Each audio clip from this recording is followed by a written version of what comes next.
मशरिक़ वुस्ता जंग में मोदी सरकार की जानिब से इजराइल की हिमायत ने भारतीय किसानों को बहरान की दलदल में धकेल दिया। खलीज में कशीदगी से पूरी दुनिया मौशी बहरान से दोचार है, लेकिन मोदी सरकार की नाक़िस पॉलिसियों ने उसे मज़ीद संगीन कर दिया है।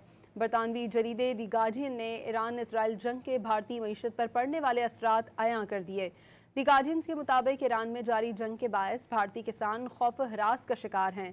भारत में किसानों को तेल और खाद की शदीद किल्लत का सामना है।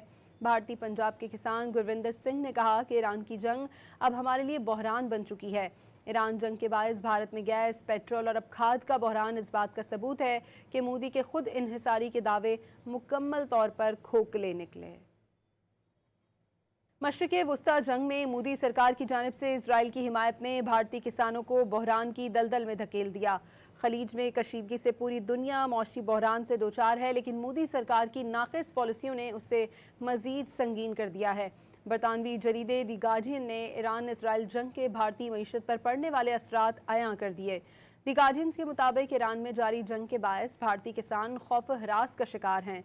भारत में किसानों को तेल और खाद की शदीद किल्लत का सामना है। भारतीय पंजाब के किसान गुरविंदर सिंह ने कहा कि ईरान की जंग अब हमारे लिए बहरान बन चुकी है। ईरान जंग के बायस भारत में गैस, पेट्रोल और अब खाद का बहरान इस बात का सबूत है कि मोदी के खुद इन्हिसारी के दावे मुकम्मल तौर पर खोखले निकले।